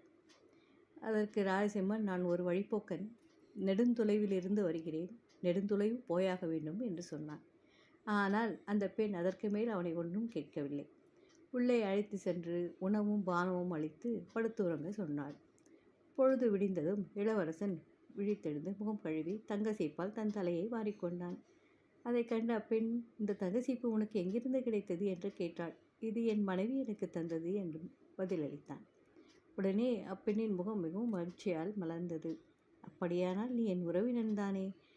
உன் மனைவி என் தங்கை, ஏன் இதை நீ முன்பே சொல்லவில்லை என்று கேட்டாள். பின் தன் கூடாரத்திலிருந்து சிறந்த உணவு வகைகளையும் பானங்களையும் அளித்து இளவரசனை உபசரித்தாள். அவள் சாப்பிட்டு முடித்ததும், மேலும் ஒரு 3 நாட்களுக்கு நீ ஓய்வெடுத்து கொண்டு பிறகு செல், அதனால் என்னுடன் சில நாட்கள் தங்கியிரு என்று சொன்னான். ராஜசிம்மன் அங்கேயே 3 நாட்கள் தங்கியிருந்தான். 4ஆம் நாளன்று அவன் எங்கே போகிறான், எதற்காக போகிறான் என்று விசாரித்தாள். அவளிடம் எதையும் மறைக்காமல் சொன்னான். எங்கே அதை கேட்டதும் அவளுடைய முகம் சிந்தனை வயப்பட்டது. தன் தலையை மெல்ல யோசித்தவாறே தானே ஆட்டிக்கொண்டாள். அதை கண்ட ராஜசிம்மன் தனக்கு உதவ அவள் சித்தமாகிவிட்டதை உணர்ந்தான். அவனது முகம் சிறிது மகிழ்ச்சி அடைந்தது. அவள் ராஜசிம்மனை நோக்கி, நீ தேடி செல்வது எங்கிருக்கிறது என்று எனக்கு தெரியாது, என்னுடைய உதவியாளர்களை விசாரித்து பார்க்கிறேன் என்று சொன்னாள். தனது தங்க கொம்பை எடுத்து வந்து கூடாரத்திற்கு வெளியே வந்து அதை ஊதி முழங்க செய்தாள். அதிலிருந்து கேட்போரை மயங்க செய்யும் நாதம் எழுந்தது. அந்த ஒலியை கேட்டதும் புல்வெளிகளிலிருந்தும் காட்டிலிருந்தும் வன விலங்குகளும் விண்ணிலை பறக்கும் பறவை இனங்களும் தரைக்கடியில் வாழும் புழுக்களும் மண்ணுலகில் வாழும் ஏனைய உயிரினங்களும் பாய்ந்தோடியும் பறந்தும் ஊர்ந்தும் நடந்தும் வந்தன. அவை அந்த பெண்ணை சுற்றி வட்டமாக கூடின. அந்த பெண் அவற்றை நோக்கி பேசலானாள். விலங்குகளே, பறவைகளே, நீங்கள் எங்கெங்கோ செல்கிறீர்கள், நெடுந்தொலைவு ஓடுகிறீர்கள், நெடுந்தூரம் பறக்கிறீர்கள், எல்லாவற்றையும் பார்க்கிறீர்கள், எல்லாவற்றையும் கேட்கிறீர்கள். வடிவமும் உருவமும் இருப்பிடமும் இல்லாத ஒன்றை எங்கே தேடி பிடிக்கலாம் என்று உங்களில் யாருக்காவது தெரியுமா? இது தெரிந்தவர் முன்னே வந்து எனக்கு தெரியும் என்று கூறட்டும்.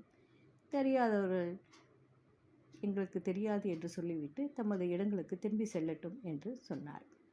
பறவைகள் எங்களுக்கு தெரியாது என்று கூறிவிட்டு பறந்தோடின. விலங்குகளும் எங்களுக்கு தெரியாது என்று சொல்லிவிட்டு புல்வெளிகளுக்கும் காட்டுக்கும் திரும்பி ஓடின. புழுக்களும் பூச்சிகளும் எங்களுக்கு தெரியாது என்று அறிவித்துவிட்டு பறந்தும் ஊர்ந்தும் சென்று மறைந்தன. பிறகு மீண்டும் அந்த எழில்மங்கை அருகில் இருந்த ஆற்றங்கரைக்கு சென்று தன் தங்கக்கொம்பை எடுத்து ஒரு தரம் ஊதி முழங்க செய்தாள். அதிலிருந்து எழுந்த நாதம் முன்னைவிட வேறுபட்டும் இனிமையாகவும் இருந்தது. உடனே நீர்வாழ் உயிரினங்களாகிய மீன்களும் ஆமைகளும் தவளைகளும் பாம்புகளும் நண்டுகளும் அவளை சுற்றி கூடிவிட்டன. அந்த பெண் அவர்களை பார்த்து கூறலானாள். பாம்புகளே, மீன்களே, நீங்கள் எங்கெங்கெல்லாமோ செல்கிறீர்கள், தொலைதூர நீர்ப்பரப்புகளில் நீந்துகிறீர்கள், யாவற்றையும் கேட்கிறீர்கள், யாவற்றையும் பார்க்கிறீர்கள். என் கேள்விக்கு பதில் சொல்லுங்கள். வடிவமும் உருவமும் இருப்பிடமும் இல்லாததை எங்கே போய் தேட வேண்டும் என்று உங்களுக்கு யாருக்காவது தெரியுமா? இதை அறிந்த உயிரினம் எதுவாயினும் முன்னே வந்து எனக்கு தெரியும் என்று சொல்லட்டும். தெரியாதவர்கள் எங்களுக்கு தெரியாது என்று சொல்லிவிட்டு தம் தம் இடங்களுக்கு திரும்பி செல்லட்டும் என்று சொன்னாள். எங்களுக்கு தெரியாது, எங்களுக்கு தெரியாது என்று கூறிவிட்டு மீன்களும் ஆமைகளும் பாம்புகளும் தவளைகளும் நண்டுகளும் தமது ஏரிகளுக்கும் ஆறுகளுக்கும் திரும்பின. ஒரே ஒரு பெரிய நண்டு மட்டும் திரும்பி செல்லவில்லை. முதலில் அது நீருக்கு அருகே வந்து சென்றது. பிறகு கூடாரத்துக்கு திரும்பி வந்தது. மறுபடியும் நீருக்கே சென்றது. அதை கண்ட அந்த எழில்மங்கை, இந்த நண்டு ஏன் எந்த முடிவுக்கும் வராமல் இப்படி அங்கும் இங்கும் அலைப்பாய்ந்து கொண்டிருக்கிறது என்று வியந்தவளாய் அதை நோக்கி, நண்டுகளுக்கெல்லாம் நீதானே மன்னன் என்று கேட்டாள். ஆம் என்று அந்த நண்டு பதிலளித்தது. உனக்கு தெரிந்ததை சொல். நீ கேள்விப்பட்டது என்ன? நீ சொல்ல விரும்புவது என்ன? உண்மையானாலும் பொய்யானாலும் உன் மனதில் இருப்பதை சொல் என்றாள். எனக்கு தெரிந்த விவரம் உண்மைதானா என்பது எனக்கு தெரியாது என்று தயங்கியவாறே கூறியது நண்டு. பரவாயில்லை, எதுவானாலும் சரி, உன் மனதில் இருப்பதை சொல் என்று நண்டை அப்பெண் மீண்டும் வற்புறுத்தினாள். அப்படியானால் சரி என்று நண்டு கூறத் தொடங்கிற்று. சரி குழந்தைகளே, நண்டு என்ன கூறத் தொடங்கியது என்பதை அடுத்த வீடியோவில் நாம் பார்க்கலாம். நன்றி, வணக்கம். அருமை குழந்தைகளே, இன்றைக்கி நம்ம பார்க்க போகிற கதை என்னன்னு பார்த்தீங்கன்னா, இளவரசன் ராஜசிம்மன் பயணக்கதையில் 7வது வீடியோவாகும். இதுவே கடைசியான வீடியோவாகும். இதுக்கு முன்னாடி 6 பார்ட் வந்திருக்கு. அதை நீங்கள் பார்க்கணுன்னா இந்த சேனலை சப்ஸ்கிரைப் பண்ணிங்கன்னா ஏற்கனவே வந்த வீடியோக்களும் உங்களால் பார்க்க முடியும். சரி குழந்தைகளே, வாங்க கதைக்குள்ளே போகலாம். ராஜசிம்மன் அந்த படகுல ஏறின உடனே அந்த படகு கிளம்பியது. சிறிது நேரம் பயணம் செய்த பின் அதில் உள்ளவர்களுக்கு பசிக்கவே எல்லோரும் சாப்பிட உட்கார்ந்தார்கள். சாப்பிட எனக்கு ஏதாவது கிடைக்குமா என்று இளவரசன் ராஜசிம்மன் அவர்களை கேட்டான். நன்றாக இருக்கிறதே, போனால் போகிறது என்று எங்கள் படகில் ஏற்றிக்கொண்டு அனுமதித்தால் அதற்காக இப்பொழுது உனக்கு சாப்பாடும் தர வேண்டும் என்கிறாயே. உன்னால் எங்களுக்கு என்ன லாபம்? எங்கள் எஜமானன் ஆளுக்கு இவ்வளவு என்று அளந்துதான் சாப்பாடு கொடுக்கிறான். அதை உன்னுடன் பகிர்ந்து கொள்ள முடியாது என்றனர். சரி, உங்களுடைய சாப்பாட்டை எனக்கு தர வேண்டாம், நீங்களே சாப்பிடுங்கள். நான் நினைத்தால் உங்கள் எல்லோருக்கும் சாப்பாடு போட முடியும். நீங்கள் எல்லோரும் சாப்பிட்ட பின்னரும் உங்களைப் போல அத்தனை பேர் சாப்பிடுவதற்கும் போதுமான உணவும் எஞ்சி இருக்கும் என்றான். அதை கேட்டதும் ராஜசிம்மன் கேலி செய்வதாக நினைத்து கோபத்துடன் கத்தினார்கள். வீம்புக்காரன், திமிர் பிடித்தவர் என்று சரமாரியாக திட்டிவிட்டு படகு தலைவனிடம் சென்று இதை பற்றி புகார் கூறினர். உடனே படகு தலைவன் ராஜசிம்மனை கூப்பிட்டு, என்னுடைய ஆட்கள் எல்லோருக்கும் நீ சாப்பாடு போட முடியும் என்று ஜம்பம் அடித்து கொண்டாயமே என்று கேட்டான். உண்மையை தான் சொன்னேன் என்று இளவரசன் பதிலளித்தான். அப்படியானால் செய்து காட்டு பார்ப்போம். அப்பொழுதுதான் நீ பேசுவது உண்மை என்று நம்புவோம். ஆனால் சொல்வது போல செய்யவில்லை என்றால் உன்னை நாங்கள் சும்மா விட மாட்டோம். ஒரு பெரிய கல்லை உன் கழுத்தில் கட்டி உன்னை தண்ணீரில் போட்டு விடுவோம். இந்த ஆறு கடல் போல் அதிக ஆழம் கொண்டது என்று மிரட்டினான். சரி, நான் உண்மைதான் சொன்னேன் என்று நிரூபித்து காட்டுகிறேன். நீங்கள் எல்லோரும் 2 வரிசைகளில் உட்காருங்கள். வரிசைகளுக்கு இடையே நிறைய இடைவெளி விட்டு அமருங்கள் என்று ராஜசிம்மன் கூறினான். ராஜசிம்மன் சொன்னது போலவே அந்த படகில் இருந்த ஆட்கள் எதிரெதிரே 2 வரிசைகளில் அமர்ந்தனர். 2 வரிசைகளை படகின் ஒரு மூலையிலிருந்து மற்றொரு முனை வரை நீண்டிருந்தது. முர்சாவே, வாணி என்று கூவி அழைத்த ராஜசிம்மன், இங்கிருக்கும் அனைவரும் பசியுடன் இருக்கிறார்கள், எல்லோருக்கும் வயிறு நிறைய சாப்பாடு போடு என்றான். அடுத்த கணம் அவர்களுக்கு முன்னால் மஞ்சள் பூ விரிப்பு விரிந்து சென்றது. எல்லா வகையான உணவுகளும் பழ வகைகளும் மற்றும் பிறவும் வாய்க்கு சுவையும் உள்ளத்திற்கு மகிழ்ச்சியும் அளிக்கும் வகையில் அந்த விரிப்பின் மீது நிரம்பின. எல்லோரும் வேண்டிய மட்டும் உண்டும் அருந்தியும் கழித்தனர். ஆனால் அவர்கள் உண்ண உணவும் குறையாமல் அப்படியே இருந்தது. மேற்கொண்டும் அவர்களை போல் அத்தனை பேர் சாப்பிடுவதற்கும் போதுமான அளவும் இருந்தது. போதிய அளவு சாப்பிட்டீர்களா என்று இளவரசன் ராஜசிம்மன் கேட்டான். சாப்பிட்டோம் என்று எல்லோரும் பதிலளித்தனர். நல்லது என்று சொல்லி முர்சாவே யாவற்றையும் எடுத்து செல் என்று உத்தரவிட்டான். அக்கணமே யாவும் மறைந்து விட்டன. விரிப்பு, தட்டுகள், கூஜாக்கள், கோப்பைகள் யாவும் இருந்த இடம் தெரியாமல் மறைந்து போய்விட்டது. அதை இந்த படகில் இருந்தவர்கள் திறந்த வாய் மூடாமல் பார்த்து கொண்டிருந்தனர். இந்த மாதிரியான ஒரு அதிசயத்தை இதுவரை நாங்கள் பார்த்ததே இல்லை என்றனர். அவர்கள் தம்மிடையே பேச ஆரம்பித்தனர். முர்சாவை எப்படி அடைவது என சிந்திக்க முற்பட்டனர். முர்சாவை எங்களுக்கு விற்பனை செய்வாயா என்று அவர்கள் ராஜசிம்மனை கேட்டனர். இல்லை இல்லை, முர்சாவை நான் ஒருபோதும் விற்க மாட்டேன் என்று ராஜசிம்மன் பதிலளித்தான். அவர்கள் எவ்வளவோ வேண்டியும் எவ்வளவோ தங்கம் தருவதாக சொல்லியும் ராஜசிம்மன் ஒத்துக்கொள்ளவில்லை. நீ விற்க விரும்பாவிடில் பண்டமாற்று செய்து கொள்ளலாம் என்று அவர்கள் கூறினார்கள். முர்சாவிற்கு பதிலாக அவனைப் போல அதே அளவு அதிசயமான ஒன்றை நாங்கள் உங்களுக்கு தருவோம் என்றனர். உங்களால் என்ன தர முடியும் என்று ராஜசிம்மன் கேட்டான். எனக்கு என் முர்சாவை காட்டிலும் உயர்ந்தது ஒன்றும் இல்லை. எதையும் விட முர்சாவை எனக்கு வேண்டும் என்றான். அதை கேட்ட படகு தலைவன் தன் ஆட்களை கூப்பிட்டு ஒரு தங்கத்தடியை கொண்டு வரும்படி செய்தான். அதன் ஒரு முனை மெல்லியதாகவும் மற்றொரு முனை பருமனாகவும் இருந்தது. அதை அவன் ராஜசிம்மனிடம் காட்டி, உனக்கு இந்த தடியை நாங்கள் தருகிறோம். இது சாதாரண தடி இல்லை, இது ஒரு மாயத்தடியாகும். பருமனாய் உள்ள முனையால் நீ தடையை தட்டினால் பளபளக்கும் கவசங்கள் அணிந்த போர்வாள் ஏந்திய எண்ணற்ற குதிரை வீரர்கள் உன் எதிரே வந்து நிற்பார்கள். மெல்லிய முனையால் நீ தரையை தட்டினால் வில்லியேந்திய எண்ண கணக்கற்ற வீரர்கள் உன் எதிரே தோன்றுவார்கள் என்று கூறினான். மாயத்தடியை பார்த்ததும் முர்சா இளவரசனின் காதுக்குள் ரகசியமாக கூறினான். இளவரசி, தயங்காமல் நீங்கள் அவர்களுடன் பண்டமாற்று செய்து கொள்ளுங்கள். தடியும் உங்களுக்கு உரியதாகவிடும், நானும் உங்களுக்கே உரியவனாக இருப்பேன் என்றான். முர்சா கூறிய ஆலோசனைக்கு ஏற்ப ராஜசிம்மன் முர்சாவை அவர்களுக்கு தந்துவிட்டு தங்கத்தடியை தான் எடுத்துக்கொண்டான். பிறகு அவர்கள் எதிர்கரைக்கு வந்ததும் படகில் இருந்த ஆட்கள் ஒரு திசையிலும் ராஜசிம்மன் மற்றொரு திசையிலுமாக பிரிந்து சென்றனர். இளவரசன் தான் செல்ல வேண்டிய பாதையிலேயே நடக்கத் தொடங்கினார். ஆனால் நெடுநேரம் ஆகியும் முர்சா தன்னுடன் வராதது போலவே ராஜசிம்மனுக்கு தோன்றிற்று. முர்சாவே வா என்று அழைத்து பார்த்தான். ஆனால் முர்சா அவனுக்கு பதில் அளிக்கவில்லை. அவன் எதிரே வரவும் இல்லை. மற்றொரு நாளும் கடந்தது. மீண்டும் முர்சாவே, எனது அருமை நண்பனே, எங்கே இருக்கிறாய் என்று திரும்பவும் கேட்டு பார்த்தான். ஆனால் முர்சா பதில் அளிக்கவில்லை. அவன் எதிரே வரவும் இல்லை. இளவரசன் மேலும் தொடர்ந்து நடக்க ஆரம்பித்தான். பசிக்கு வழியில் கிடைத்த கனிகளை பறித்து உண்டான். மேலும் 2 நாட்கள் கழிந்தது. ராஜசிம்மன் மீண்டும் தன் நண்பனை கூப்பிட்டு பார்த்தான். முர்சாவே, நீ எங்கே இருக்கிறாய்? பதில் சொல் என்றான். ஆனால் முர்சா அவனுக்கு பதில் அளிக்கவில்லை. அவன் எதிரே வரவும் இல்லை. இளவரசன் ராஜசிம்மனுக்கு துயரம் தாங்க முடியவில்லை. என் முர்சா என்னை ஏமாற்றிவிட்டான். நான் அவன் பேச்சை கேட்டுக்கொண்டு பண்டமாற்று செய்திருக்கக்கூடாது என்று சொல்லி மிகவும் வருத்தமுற்றான். 5ஆம் நாள் கூட கடந்துவிட்டது.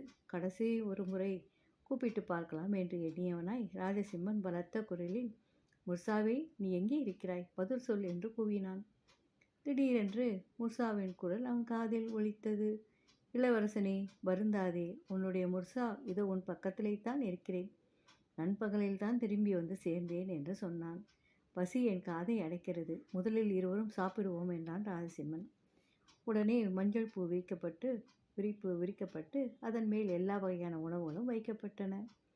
ராஜசிம்மனும் முர்சாவும் வேண்டிய மட்டம் உண்டனர். பிறகு தனது பயணத்தை தொடர்ந்தனர். இரவு பகலாய் நடந்து நள்ளிரவிலே தன் நண்பன் நாட்டை அடைந்தான். நேராக விருந்தினர் மாளிகைக்கு சென்று தன் மனைவியை எழுப்பினான். எழுந்திரு இளவரசி, நான் திரும்பி வந்துவிட்டேன் என்றான். அவனை கண்டதும் எழிலரசி ஆனந்தமடைந்து அவனுக்கு உணவும் நீரும் கொடுத்து உபசரித்தாள். நீங்கள் எப்படி இருக்கிறீர்கள் என்று அவன் நலம் விசாரித்தாள். இத்தனை நாட்களாக எப்படி இருந்தனர், என்னவெல்லாம் நடந்தது என்று ஒருவருக்கொருவர் கூறிக்கொண்டனர். என் நண்பன், என் நாட்டின் மன்னன் எப்படி இருக்கிறான்? இன்னும் நோய் படுக்கையில் தான் இருக்கிறானா என்று ராஜசிம்மன் விசாரித்தான். நீங்கள் இங்கிருந்து சென்ற முதல் நாளன்றே மன்னனுக்கு உடம்பு சரியாகிவிட்டது. நான் அவன் மனைவியாகிவிட சம்மதிக்க வேண்டும் என்று என்னை வற்புறுத்துவதற்காக ஏற்கனவே அவன் என்னிடம் 3 முறை வந்து சென்று விட்டான். மீண்டும் மனம் புரிந்து கொள்வதற்கு குறித்து நான் நினைக்கலாகாது. நான் ஏற்கனவே மனமானவள். அது நீ செய்வது சரியல்ல. உங்கள் நோய் தீர்வதற்காக நீங்கள் கேட்டதை கொண்டு வருவதற்காக என் கணவர் சென்றார். அவர் உங்களை தன் உயிரினும் மேலான நண்பராக மதிக்கிறார். மேலும் என் கணவர் இன்னும் உயிரோடு தான் இருக்கிறார் என்றே நினைக்கின்றேன். ஆகவே உங்களை நான் மணந்து கொள்ள முடியாது என்று ஒவ்வொரு முறையும் அவனிடம் சொன்னேன். அதற்கு அவன், இல்லை, உன் கணவன் உயிரோடு இல்லை, அவன் இறந்து எவ்வளவு காலமாகிறது என்று திரும்ப திரும்ப கூறிக்கொண்டிருந்தான். நான் உங்கள் சொற்களை நம்ப வேண்டுமானால் என் கணவனுடைய எலும்புகளை கொண்டு வந்து என்னிடம் காட்டுங்கள். அவற்றை பார்த்ததும் உங்களுக்கு என்ன பதில் சொல்வதென்று எனக்கு தெரியும் என்று கூறினேன். இதை கேட்டதும் அவனுக்கு பயங்கர கோபம் வந்துவிட்டது. இருந்தாலும் எனக்கு மேலும் ஒரு வார காலம் அவகாசம் அளித்துள்ளான் என்று எழிலரசி சொல்லி முடித்தாள். இதை கேட்டதும் ராஜசிம்மன் கடும் சீற்றம் கொண்டான். அவனுடைய இந்த வந்தக செயலுக்காகவும் நீதி நேர்மையற்ற முறைகளுக்காகவும் நான் அவனை எப்படி தண்டிக்கப் போகிறேன் என்று பார் என்று எழிலரசியை அழைத்து கொண்டு அந்த விருந்தினர் மாளிகையை விட்டு வெளியேறினான். இருவரும் மன்னனுடைய அரண்மனை நோக்கி சென்றனர். அரண்மனையை நெருங்கியதும் உள்ளே நுழைய முயன்ற இளவரசியை கையில் தடுத்து நிறுத்திய நரசிம்மன் அரண்மனைக்கு எதிரே உள்ள புல்வெளி போன்ற பெரிய இடத்திற்கு அவளை அழைத்து சென்றான். அங்கு சென்றவுடன் மந்திரகை கூட்டிய எடுத்து வீசி, அரண்மனையே இங்கே உதித்தெழு என்று கூறினான். உடனே அங்கே ஒரு பெரிய அரண்மனை உதித்தெழுந்தது. மேகங்களை முட்டும்படி அதன் உச்சி அவ்வளவு உயரமாக இருந்தது. அதனுடன் ஒப்பிடுகையில் மன்னனுடைய அரண்மனை மிகவும் பரிதாபகரமான ஏழை குடிசை போன்று தோன்றியது. இளவரசன் ராஜசிம்மனும் எழிலரசியும் அந்த அரண்மனைக்குள் சென்றனர். முர்சவே பாணி, எங்களுக்கு பசிக்கிறது, உணவு அளி என்று இளவரசன் சொன்னான். வேண்டிய மட்டும் சாப்பிட்டு முடித்ததும் இளவரசன் அரண்மனை விட்டு வெளியே வந்து தங்கத்தடியின் மெல்லிய முனையால் தரையை தட்டினான். அதே கணத்தில் வில் ஏந்திய வீரர்கள் கணக்கின்றி அங்கே தோன்றி அரண்மனை வாயிலில் காவல் பிடித்து நின்றனர். இளவரசன் உத்தரவை எதிர்பார்த்து காத்திருந்தனர். ராஜசிம்மன் அவர்களை நோக்கி, நான் தூங்கி விழித்தெழும் வரையில் யாரையும் உள்ளே விடக்கூடாது என்று உத்தரவிட்டான். பொழுது விடிந்ததும் மன்னனுடைய பணியாட்கள் தங்கள் அரண்மனைக்கு எதிரே வானுயர உயர்ந்து நின்ற அதி அற்புதமான ஒரு அரண்மனையை பார்த்து மிகவும் திகைத்து போயினர். இது என்ன அதிசயம்! வானலோகத்திலிருந்து தேவர்கள் இரவிலே இங்கே வந்து தனது அரண்மனையை அமைத்து கொண்டு விட்டார்களா, அல்லது பேய் போன்ற துர்சக்தி இதை கட்டி எழுப்பியிருக்கிறதா என்று ஒருவர் கேட்டுக்கொண்டார்கள். பிறகு மன்னனிடம் ஓடி இந்த அதிசயத்தை பற்றி அவர்களிடம் சொன்னார். மன்னன் வெளியே வந்து அந்த அரண்மனையை பார்த்தான். அவனுக்கு ஏற்பட்ட வியப்பாலும் அதிர்ச்சியாலும் கற்சிலை போல நின்று விட்டான். என்ன இது? என் வாழ்க்கையில் இது போன்று ஒரு அரண்மனையை பார்த்ததும் இல்லை, கேட்டதும் இல்லையே. இதை கட்டியது யார்? இதில் வசிப்பது யார்? போய் அவரை என்னிடம் அழைத்து வாருங்கள் என்று தன் ஆட்களுக்கு உத்தரவிட்டான். அவனுடைய ஆட்கள் அவன் ஆணையை நிறைவேற்ற உடனே புறப்பட்டு சென்றார்கள். அவர்களை பார்த்ததும் இளவரசன் ராஜசிம்மனின் அரண்மனை வாயிலில் காவல் புரிந்து உறுதியும் கண்டிப்பும் வாய்ந்த உயரமான இரு வீரர்கள் அவர்களிடம் வந்தனர். இந்த அரண்மனை யாருடையது? இங்கே வசிப்பது யார்? இதை காவல் புரியும் நீங்கள் யார்? விண்ணிலிருந்து இங்கே வந்து குதித்தீர்களா, அல்லது தரைக்கடையிலிருந்து தோன்றினீர்களா என்று சீக்கிரமாக பதில் சொல்லுங்கள் என்று கேட்டனர். ஆனால் இரு காவலர்களும் அச்சம் தரும் குரலில் எதிர்கேள்வி கேட்டார்கள். இத்தனை கேள்வி கேட்கும் நீங்கள் யார்? பெரும்பலம் படைத்த மன்னனிடமிருந்து நாங்கள் வந்திருக்கிறோம். எல்லா விவரங்களையும் தெரிந்து வரும்படி எங்கள் வேந்தன் எங்களுக்கு கட்டளை இட்டிருக்கிறார் என்று சொன்னார்கள். யார் உங்களுடைய வேந்தன் என்று காவலர்கள் திருப்பியும் இவர்களையே கேட்டார்கள். அவரை எங்களுக்கு தெரியாது, தெரிந்து கொள்ளவும் நாங்கள் விரும்பவில்லை. எங்களுக்கு தெரிந்ததெல்லாம் எங்களுடைய மன்னன் மட்டும்தான். அவர் அரண்மனையில் தூங்கிக் கொண்டிருக்கிறார். உங்கள் தோளை விட்டு பறந்தோடும் முன் இவ்விடத்திலிருந்து ஓடிவிடுங்கள் என்று கூறினார்கள். வந்தவர்கள் பயந்து போய் தன் அரசனிடம் திரும்பி ஓடி தாம் கண்டதையும் கேட்டதையும் அவர்களிடம் சொன்னார்கள். ஆனால் அரசன் அவர்கள் மீது சீறி விழுந்தான். கோபமாக கத்தினான். முட்டாள்களே, அங்கே காவலர்களிடம் பேசிவிட்டு வருவதற்காக உங்களை நான் அனுப்பவில்லை. அந்த காவலர்களுடைய எஜமானனை என்னிடம் இழுத்து வருவதற்காகவே உங்களிடம் அனுப்பினேன் என்றான். இரு காவலர்களையும் கடுமையாக தண்டிக்கும்படி உத்தரவிட்ட பிறகு தன் படைவீரர்களில் சிறந்த இருவரை அழைத்தான். இருவரும் மிக பராக்கிரமசாலிகள், புத்திசாலிகள். அவர்களை பார்த்து, அங்கே இருக்கும் அரண்மனையின் சொந்தக்காரனை உடனே பிடித்து என்னிடம் அழைத்து வாருங்கள் என்று கட்டளையிட்டான்.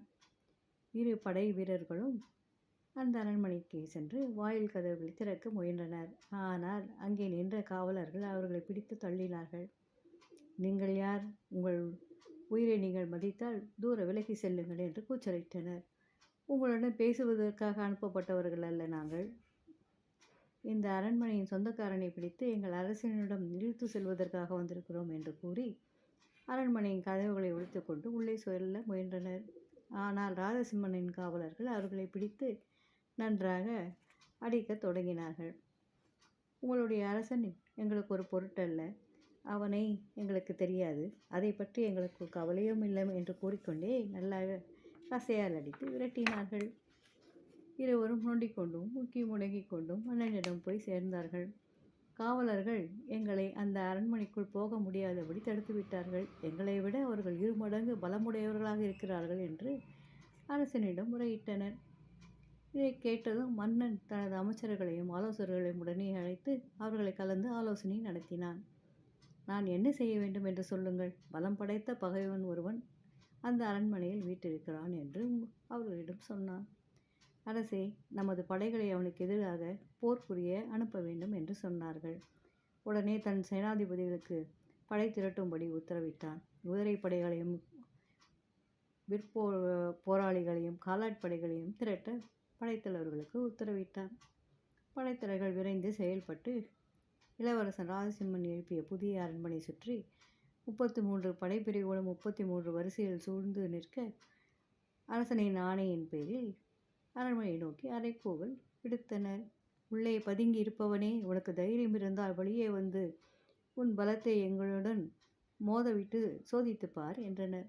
இந்த சவாலை கேட்ட ராஜசிம்மன் தனது அரண்மனை ஜன்னலை திறந்து வெளியே எட்டி பார்த்து, யார் நீங்கள்? இங்கே ஏன் கூடியிருக்கிறீர்கள் என்று கேட்டான். பெரும்பலம் படைத்த என் நாட்டு மன்னனின் படைகள் நாங்கள் என்று பதிலளித்தனர். நான் உங்கள் மன்னனின் பகைவனும் அல்ல, நண்பனும் அல்ல.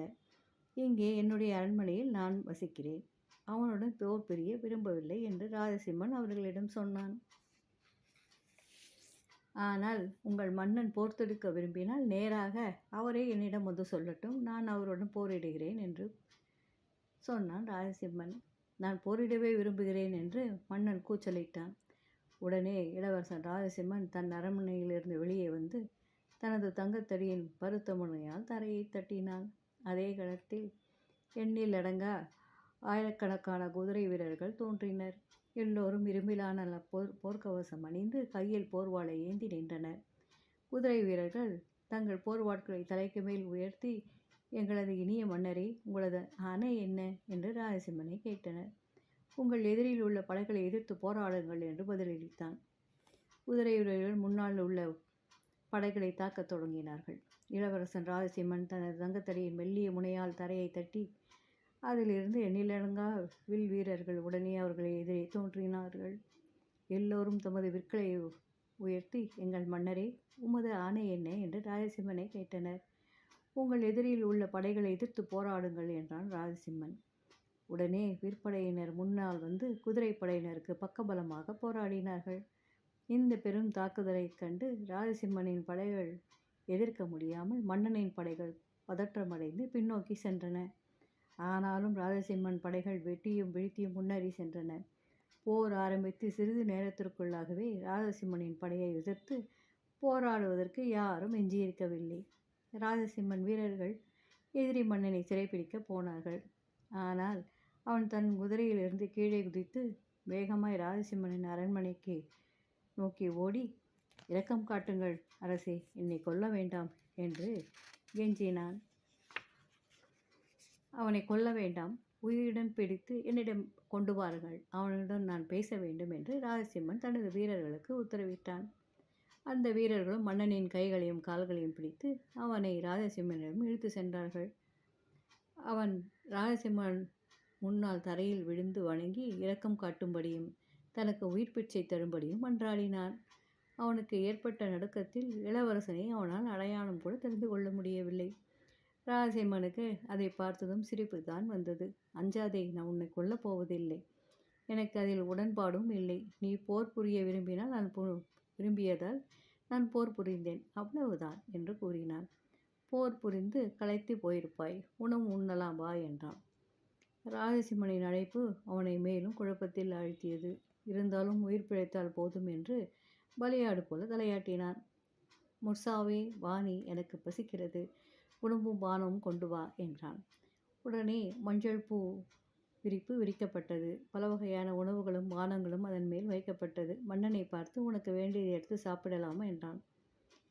பிறகு ராஜசிம்மன் மன்னனை நோக்கி, உன்னுடைய ராஜ்யத்தில் அக்கிரமம் செய்து கொண்டிருந்த பூத குடும்பத்தையே அழித்த வலிமை வாய்ந்தவனும் வீரர்களுக்கெல்லாம் வீரனாய் திகழ்ந்த இளவரசன் ராஜசிம்மன் என்பவன் உன் நாட்டிற்கு வந்திருப்பதாக கேள்விப்பட்டேன். உனது நண்பன் என்றும் அறிந்தேன். அவனை நான் பார்க்க விரும்புகிறேன் என்றான் அவன். அதற்கு மன்னன், அவனை பார்க்க முடியாதே என்றான். பார்க்க முடியாதா? ஏன் என்று கேட்டான் ராஜசிம்மன். ஏனென்றால் அவன் இறந்து விட்டான் என்றான் மன்னன். உண்மையாகவா? அவன் உயிருடன் நல்லபடியாக இருப்பதாக அல்லவா கேள்விப்பட்டேன் என்றான் ராஜசிம்மன். யாரும் அறியாத இடத்திற்கு சென்று யாரும் அறியாத ஒன்றை கொண்டு வருவதற்காக புறப்பட்டு சென்றான். நெடுநாட்களுக்கு முன்பே அவன் திரும்பி வந்திருக்க வேண்டும். ஆனால் இதுவரை அவன் வரவில்லையாதலால் இறந்துதான் போயிருக்க வேண்டும் என்று மன்னன் மீண்டும் பதிலளித்தான். யாரும் அறியாத இடத்துக்கு அவனை அனுப்பியது யார்? ஏன் அனுப்பினர் என்று கேட்டான் ராஜசிம்மன். அதற்கு மன்னன், யாரும் அவனை அனுப்பவில்லை, அவனாகத்தான் புறப்பட்டு சென்றான். எதற்காக சென்றானோ தெரியாது எனக்கு என்றான். இதை கேட்டதும் இளவரசன் ராஜசிம்மனுக்கு கோபம் தாங்க முடியவில்லை. உன்னை உயிரோடு விட்டு விடுவதாக சொன்னேன். ஆனால் உன்னை போல வெட்கமின்றி புழுகும் ஒருவன் இறந்து போவதுதான் நல்லது என்றான் ராஜசிம்மன். நீதான் அவனை அனுப்பி வைத்தாய். அவனுடைய மனைவியை அடைய விரும்பி நீ அவனை ஒழித்துவிட திட்டமிட்டாய். நோய்வாய்ப்பட்டு விட்டதாக பாசாங்கு செய்து முதலில் அவனை புலியின் பாலை கொண்டு வர சொன்னாய். அவ்வாறே